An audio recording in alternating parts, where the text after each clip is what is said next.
Convidamos agora o vice-almirante Wilson Pereira Lima Filho para proferir a palestra do Tribunal Marítimo e Segurança da Navegação.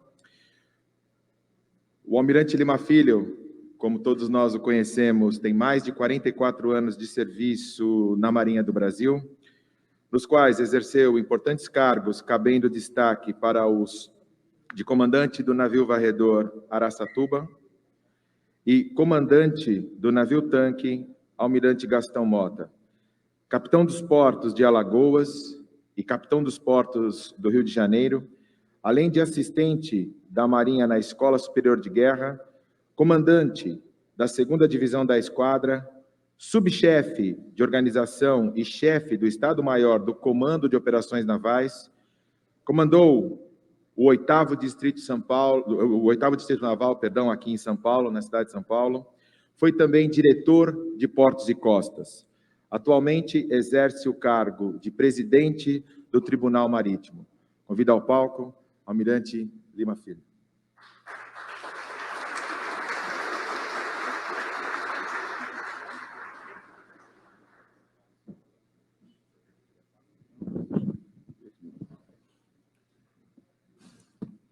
Muito bom dia a todos. Para mim é uma satisfação muito grande, pela 3ª vez, participar desse simpósio. Cumprimento as autoridades presentes, na pessoa do diretor-geral de navegação, Almirante Esquadra Borges, e queria também cumprimentar o nosso Comodoro Alex, parabenizando o Yacht Clube de Ilhabela pela iniciativa de participar desse evento. Esse evento que tem o mote maior de contribuir para a consolidação de uma mentalidade de segurança e também contribuir para a consolidação de uma mentalidade marítima em nosso país, como comentou o diretor-geral de navegação. Eu costumo dizer que o nosso Tribunal Marítimo, ele é o ilustre desconhecido. Eu tenho me empenhado bastante, nesse período que eu estou no timão do tribunal, de fazê-lo um pouco mais conhecido pela sociedade. Então, essa minha apresentação terá 2 vertentes. Inicialmente, eu falarei um pouco sobre o tribunal e, no segundo momento, falarei sobre acidentes da navegação, complementarmente ao que foi mencionado pelo diretor de Portos e Costas, Domingos Cursino, e pelo Márcio Dottore. Então, eu tenho a percepção que as nossas apresentações são complementares. É interessante que todos que estão nos assistindo, especialmente os que tiveram a oportunidade de participar aqui desse período de qualificação, para se tornarem arrais amadores, mestres amadores, capitães amadores, saiam daqui com a percepção da importância da segurança para suas embarcações e, principalmente, dos senhores e suas famílias. Importante que essas reflexões que nós estamos fazendo permitam que saiam daqui com essa mentalidade bem arraigada.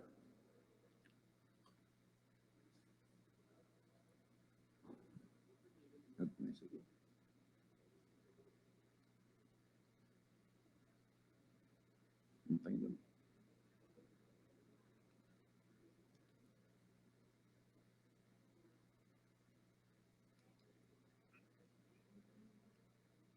Então, eu queria pedir para fazer a passagem manual, que o equipamento não está funcionando.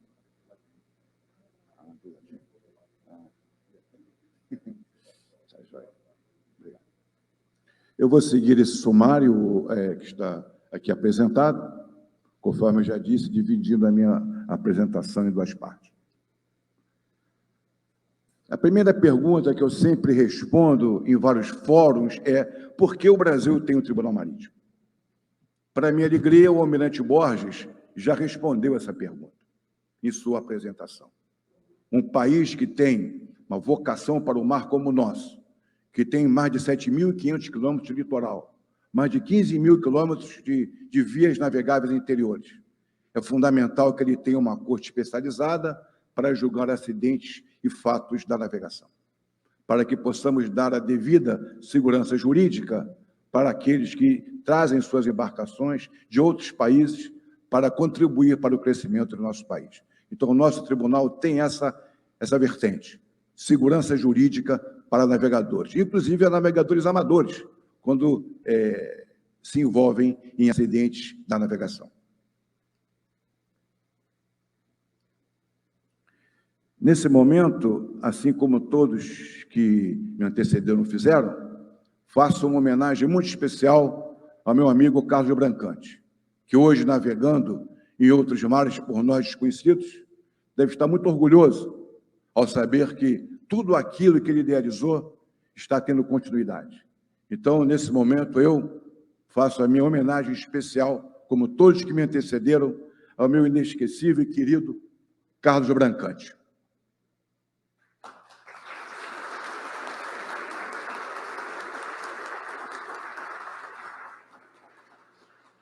Inclusive, eu tive o privilégio de, juntamente com o comandante de operações navais, colocar as 4 âncoras no Lorde Gato, que hoje está a serviço da nossa invicta Marinha. Eu não vou estender mais sobre a Amazônia Azul, o almirante Borges já nos apresentou muito bem, mas é importante que todos nós, especialmente as senhoras e senhores que estão se qualificando nesse final de semana, saiam e levem para suas casas, levem para seus locais de trabalho, que o nosso país possui uma área que é importantíssima, que é a nossa Amazônia Azul, tão importante quanto a nossa Amazônia Verde, por suas riquezas e por sua diversidade. Certamente, nas apresentações, já todos devem ter tomado conhecimento da estrutura da Autoridade Marítima, né? Sendo a Autoridade Marítima Brasileira o almirante de esquadra Almir Garnier Santos, ele é comandante da Marinha e Autoridade Marítima Brasileira. E o Tribunal Marítimo está posicionado exatamente como órgão vinculado ao Comando da Marinha. O Tribunal Marítimo é um órgão autônomo, mas a Marinha que nos provê com todos os recursos logísticos, financeiros e de pessoal para a nossa operação. E, nesse momento, deixo público que a Marinha ela é impecável no apoio prestado à Corte Marítima do nosso país. E todos bem conheceram essas vertentes da estrutura da Marinha que estão em amarelo, são a estrutura da Autoridade Marítima, uma vertente operacional, que é a vertente do Comando de Operações Navais, aqui representado pelo almirante Melo, que é o chefe de Estado-Maior do COM, e uma vertente técnica, que é a vertente da Diretoria Geral de Navegação, cujo titular aqui está presente, o almirante Borges, e também o representante da Autoridade Marítima para a Marinha Mercante, que é o vice-almirante Cursino. Né? Então, é importante que a gente saiba que, na ponta da linha, nós temos as capitanias dos portos, que recebem essa orientação técnica do setor DGN e orientação operacional do Comando de Operações Navais, no caso de São Paulo, o comandante do 8º Distrito Naval aqui presente, vice-almirante Chaves.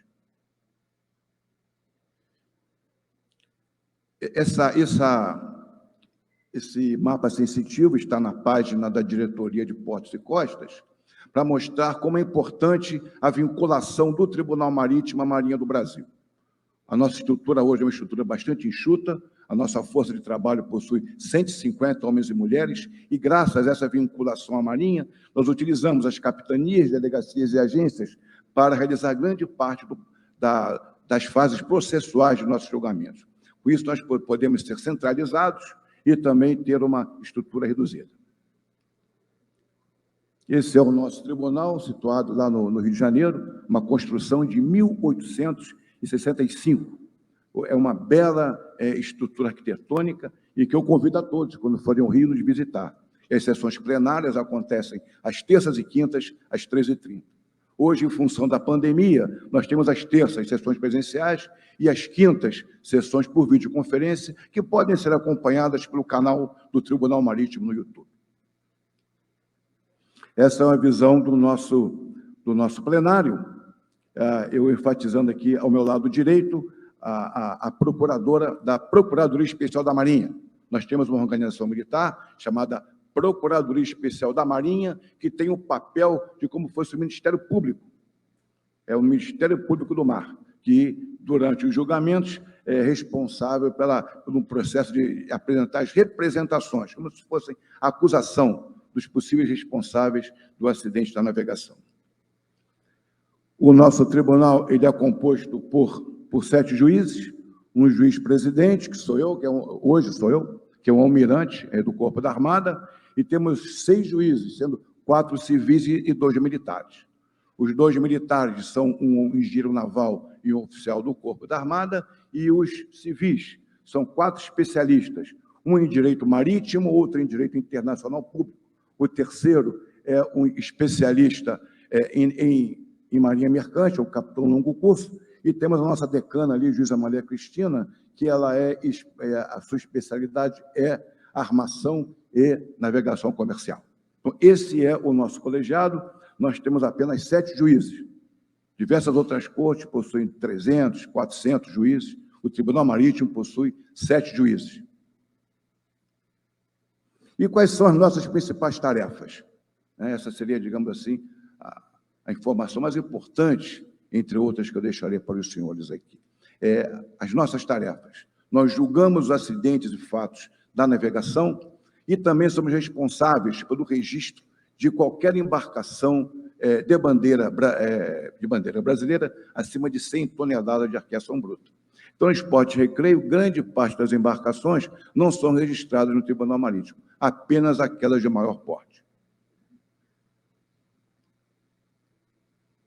De uma maneira bastante objetiva, uma vez que acontece um acidente em qualquer área do país, o capitão dos portos abre um inquérito administrativo para acidentes e fatos da navegação. Concluído esse inquérito, ele é encaminhado ao Tribunal Marítimo. Lá é realizado o sorteio de um juiz relator, de um juiz revisor. Esse processo é encaminhado para a Procuradoria Especial da Marinha, que tem 3 opções. Ou ela arquiva, porque julga que não é relevante dar procedimento ou não há prova suficiente, ou ela solicita diligências, aí se utiliza toda aquela estrutura da autoridade marítima, ou encaminha para o Tribunal Marítimo oferecendo representação. Uma vez oferecida a representação, o colegiado julga se recebe ou não. Uma vez recebida, inicia-se todo o processo de defesa, de instrução. Terminado esse processo, ele é encaminhado de novo para o Tribunal Marítimo e é julgado. Então, rapidamente, esse é o processo. E, ao final desse julgamento, é emitido um documento chamado acórdão, que tem uma síntese do acidente, uma síntese do relatório e também a decisão do juiz, que pode ter sido uma decisão aprovada por unanimidade ou por maioria do colegiado. E qual é a jurisdição e competência do Tribunal Marítimo? Desde uma moto aquática, como aqui está apresentado, até uma plataforma de petróleo. A nossa amplitude de atuação de julgamentos é muito grande. Ou seja, uma moto aquática que colide com um banhista na praia, ou uma P-36 que tem incêndio de grande porte. Todos esses acidentes são julgados no Tribunal Marítimo. E hoje em dia nós temos uma média de duração de um processo de 2 anos, porque a estrutura nossa é judiciariforme, nós seguimos o que preconiza a nossa lei orgânica, que é a Lei 2.180, de 1954, e complementarmente o nosso Código de Processo Civil. Então, nós temos uma estrutura que se espelha no poder judiciário, mas somos um tribunal administrativo. Só impomos penas administrativas como, por exemplo, suspender a carteira de habilitação de um arraiz-amador. Podemos suspender o certificado de inscrição de um aquaviário. Podemos proibir um armador de exercer a função de armador. Podemos aplicar multas pecuniárias até cerca de R$30 mil. Mas o mais importante é que o resultado do nosso julgamento ele é utilizado pelo juiz togado para tomar as suas decisões. Porque nós somos uma corte especializada e, em 99,9% dos casos, o juiz acata totalmente a decisão do Tribunal Marítimo. Então, qual é a nossa jurisdição e competência? Embarcações de mercantes de qualquer nacionalidade, ou melhor, embarcações de mercantes de qualquer nacionalidade no nosso mar territorial, que é até 12 milhas. Qualquer embarcação que esteja explorando nossas águas, dentro, inclusive, da Zona Econômica Exclusiva e até a plataforma continental, desde que esteja explorando riquezas brasileiras, como apontado também pelo Almirante Borges nas palavras iniciais desse simpósio. Não temos jurisdição sobre embarcações da Marinha do Brasil.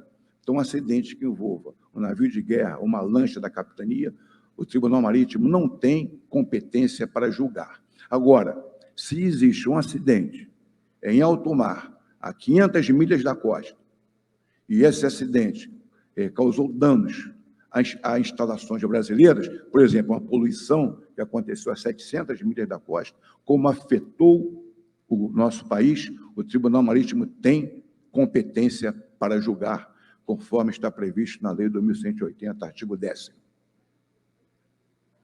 E qualquer embarcação que tenha aquaviários brasileiros.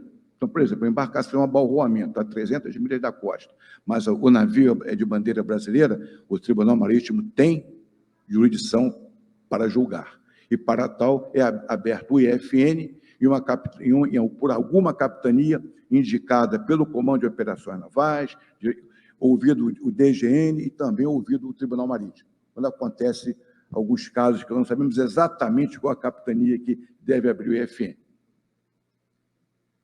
Agora, após os excelentes comentários do senhor Márcio Dottori, eu vou apresentar alguns acidentes que efetivamente foram julgados no Tribunal Marítimo. E, às vezes, vocês que estão, talvez, começando agora na trajetória de proprietários de embarcações de porte de recreio, condutores de embarcações de porte de recreio, é muito triste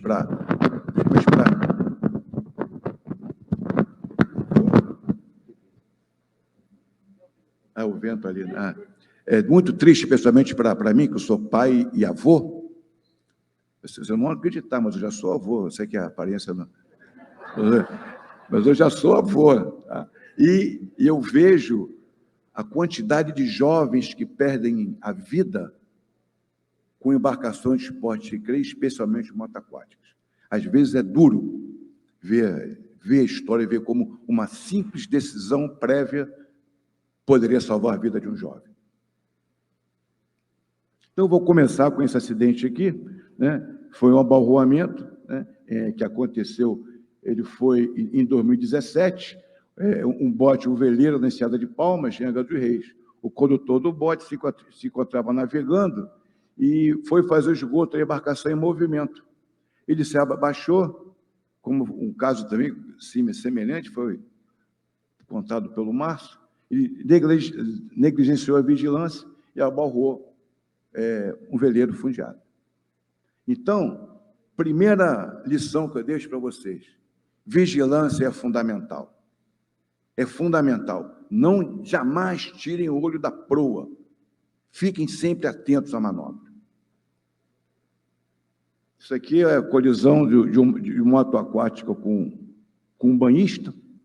O proprietário da embarcação emprestou a sua embarcação, tá, para uma pessoa desconhecida e inabilitada.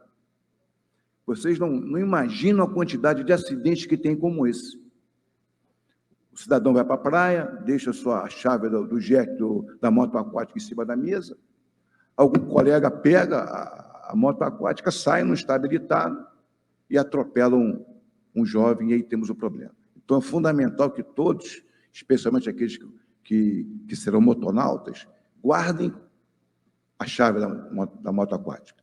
Não deixe que uma pessoa não habilitada utilize a sua embarcação. Outra situação semelhante, né? Nós julgamos também recentemente, os 2 condutores eram inabilitados. Um jovem morreu. Então, é importante que não se empreste, mais uma vez, ou passar o governo da embarcação para uma pessoa não habilitada. Eu queria aproveitar essa oportunidade também, que é um ponto que foi mencionado pelo Márcio, é que, se as condições de mar se agravarem, o comandante deve determinar que todos passem a portar os seus coletes salva-vidas. Já julgamos 3 casos em que vidas foram salvas porque o comandante teve essa iniciativa. Então, não esqueçam disso. A situação ficou complicada. Pessoal, vamos colocar o colete. Vocês não sabem como isso é importante. Porque a gente pensa que não vai acontecer conosco, mas às vezes acontece. Mais uma vez, moto aquática, manobras radicais. Todo mês, nós julgamos acidentes com perda de vidas humanas decorrentes de manobras radicais com moto aquática. Então, é importante que vocês sejam vetores de segurança. Não vamos fazer manobras radicais com moto aquática e nem com embarcações de esporte de recreio, com lanchas. Essas manobras radicais são perigosíssimas.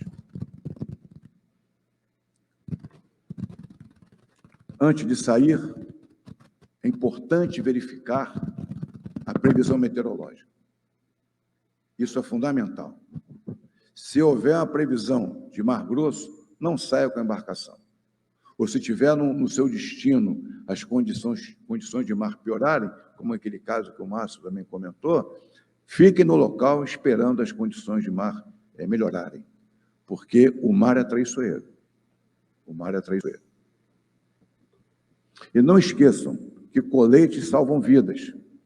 E o colete ele não deve ficar no local de difícil acesso dentro do saco plástico. Ele tem que ficar no local de fácil acesso, para que possa rapidamente os passageiros portarem e vestirem seus coletes. Outra situação, se forem navegar à noite, só se a sua embarcação estiver equipada com luz de navegação, e aquela recomendada e especificada pelas normas da autoridade marítima. Relembre que moto aquática, em 99% dos casos, não tem luz de navegação. Então, elas não podem ser utilizadas à noite. Nesse ano, já julgamos 3 acidentes com moto aquática à noite, com perda de vidas humanas. Então, a moto aquática não pode ser utilizada à noite, a não ser que haja um dispositivo de luz de navegação instalado, o que é muito raro.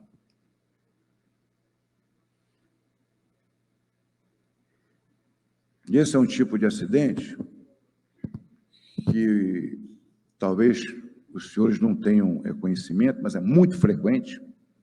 Esse acidente ocorre durante a faina de abastecimento da lancha. A pessoa vai abastecer a lancha, e quando se abastece a lancha, gases ficam confinados dentro do compartimento do motor, que normalmente o tanque fica próximo, esquecem de abrir as tampas para ventilar, fica uma concentração de gases, e quando se vai partir o motor da lancha, sempre há uma centelha, e aquela centelha pode causar uma explosão. Acontece com muita frequência esse acidente. Eu tenho procurado distribuir aí pelas redes sociais o minuto mais ou menos parecido com o que o Márcio faz, é o Minuto de Segurança da Navegação, em que o Tribunal Marítimo estuda esses acidentes. Vocês vão ver a frequência com que esses acidentes ocorrem. Então, se os senhores e senhoras forem abastecer suas embarcações, não esqueçam de ventilar o local do tanque, especialmente na hora, esperar um pouco antes da partida da sua embarcação. Essa é uma atitude bastante importante. E, como foi dito, né, prudência e prevenção são fundamentais para o navegador. Eu queria deixar aqui para vocês a nossa página do Tribunal Marítimo na internet, que está aqui do lado esquerdo. Lá nós temos o nosso boletim, que eu vou falar um pouco sobre ele.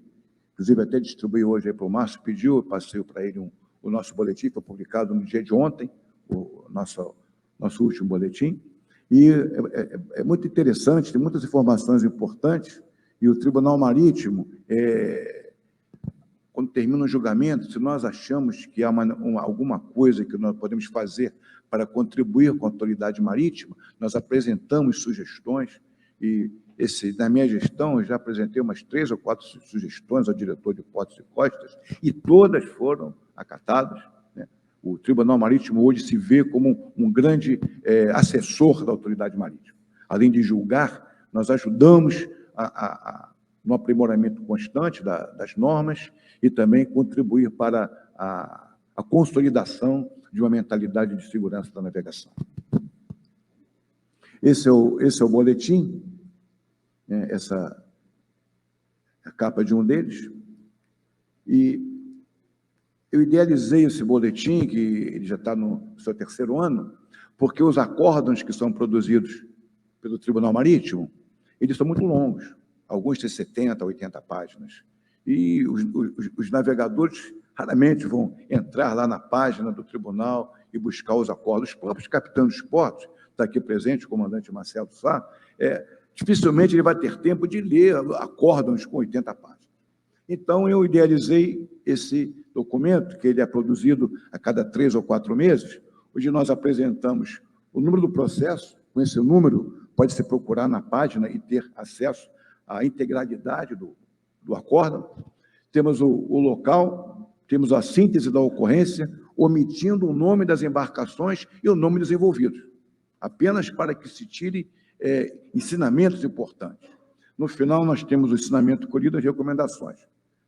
Então, isso aí está disponível na página na página do Tribunal Marítimo, na internet, e também nós temos uma mail list, inclusive aqui a Atitude de Libera recebe esse boletim, temos a mail list que distribui também por e-mail esse importante documento, para que seja utilizado como uma ferramenta de consolidação de uma mentalidade de segurança por todos aqueles que utilizam embarcações de porte e recreio, e também as tripulações de navios mercantes, empresas de navegação, as próprias capitanias, delegacias e agências.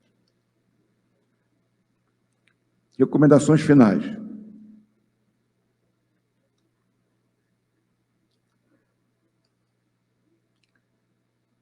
Obviamente, complementarmente ao que foi dito por meus antecessores, eu queria sublinhar alguns pontos, e esses pontos são fruto dos julgamentos do Tribunal Marítimo. É importante ir no esporte recreio, primeiro, ter habilitação apropriada. Ou seja, se o amador vai cruzar o Atlântico, ele tem que ser capitão amador. Um arraiz amador não pode cruzar o Atlântico. Mas se ele vai navegar de Ilhabela até, digamos, Santos ou até Paranaguá, aí deverá ser um mestre amador, não poderá ser um arrasto. Mas se vai ficar assim apenas nas águas interiores, nas proximidades de terra, em águas interiores, pode ser um arrasto amador. O uso de colete é fundamental, dependendo da situação, é obrigatório ou não. Todos devem saber que existem 2 publicações fundamentais que orientam o navegador, né? São as normas da autoridade marítima, as Norman. A Norman 3 deve ficar embaixo do braço do navegador amador, e existe outra publicação interessante que devem conhecer, que são as normas e procedimentos das capitanias, que são as NPCP. Então, cada capitania tem uma NPCP. Aqui em São Paulo, é a NPCP que é emitida pelo capitão dos portos de São Paulo. Se for em área fluvial, será uma NPCF, né? Uma normas e procedimentos das capitanias fluviais. Então, os navegadores devem conhecer essas publicações. Não esqueça de coletes para crianças e também coletes para obesos. Eu tive um caso de um julgamento no mês retrasado, em que a embarcação estava naufragando e foram dar para o cidadão o colete e não fechava. Então, se tiver a possibilidade, vocês sabem que pessoas obesas vão na sua embarcação, não esqueçam de ter um colete adequado para pessoas obesas e também um colete para crianças. E atenção aos passageiros. É importante que vocês fiquem sempre atentos aos passageiros. Às vezes, os passageiros, dentro de suas embarcações, podem ter atitudes que comprometam a sua segurança. Digo dessa pessoa. Então, é importante que o comandante fique sempre atento ao pessoal que está sendo transportado, né? Teve uma campanha que a DPC fez, alguns anos atrás, se ligue, você é o capitão. Então, é importante, se ligue, você é o capitão. Fique de olho o tempo todo.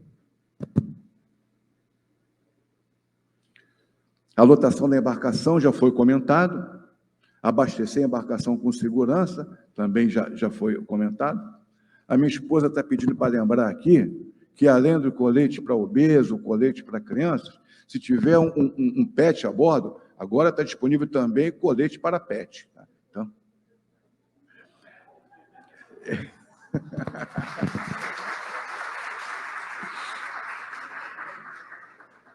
conheça as cartas náuticas da região antes de navegar. Aqui mesmo nós tivemos, por iniciativa de moradores aqui, do Sérgio Canestrelli, com importante papel aqui do nosso comandante distrito, as cartas náuticas daqui da região já foram atualizadas. É fundamental, tem que conhecer a área onde vai navegar, isso é muito importante. E cuidado com a movimentação de passageiros a bordo. Vocês não imaginam a quantidade de pessoas que morrem em botes de alumínio, porque uma pessoa levantou, se desequilibrou, e a embarcação emborcou. Estavam sem colete e morreram, porque não sabiam nadar. Uma coisa importante também, né, isso não está escrito em lugar nenhum, mas eu até escrevi um artigo recente sobre isso, se vai para o mar, aprenda a nadar, não custa nada aprender a nadar, porque muita gente se faz ao mar sem saber nadar. Isso não se pode obrigar, né, mas é uma recomendação. Atenção na manobra e na vigilância, eu já comentei, e já foi dito, né? Se for conduzir, o almirante Cursino falou muito sobre isso, é fundamental. Se não for conduzir, não ingira bebida alcoólica. Hoje a Marinha do Brasil tem todos os instrumentos para verificar o nível de alcoolemia dos condutores. Eu tive o privilégio de ser o primeiro capitão dos portos, em 2008, a utilizar esse equipamento. Então, se for beber, passe o timão da sua embarcação para uma outra pessoa, desde que seja habilitado. E a falha humana é a maior causa de acidente na navegação. Inclusive, vou participar daqui a alguns dias de um congresso só sobre isso. A falha humana e a segurança da navegação. Então, saibam que nós, seres humanos, somos os grandes responsáveis pelos acidentes. E, finalmente, aqui, chegando no final da minha apresentação, eu não vou repetir, tudo já foi comentado, né? Assim, eu só vou repetir o seguinte, né? Usar o colete apropriado para moto aquática. Não esqueça de usar a pulseira de segurança. Guarde a chave da moto aquática em local seguro e só empreste sua embarcação se tiver a plena convicção de que a pessoa está habilitada. É proibida a navegação noturna de moto aquática. E conduza com prudência, evitando manobras radicais. E não navegue na presença de banhistas, né? Isso é fundamental. Com essa bela foto noturna aqui do tribunal, que eu tenho o privilégio e o orgulho de ser o juiz-presidente, eu agradeço a administração do evento pelo convite que me foi feito, coloco o Tribunal Marítimo à disposição e não esqueçam, vocês que estão hoje amanhã se tornando arrais, mestre, capitães amador, que a segurança deve sempre estar na cabeça de todos e que coletes salvam vidas. Muito obrigado a todos e um bom dia.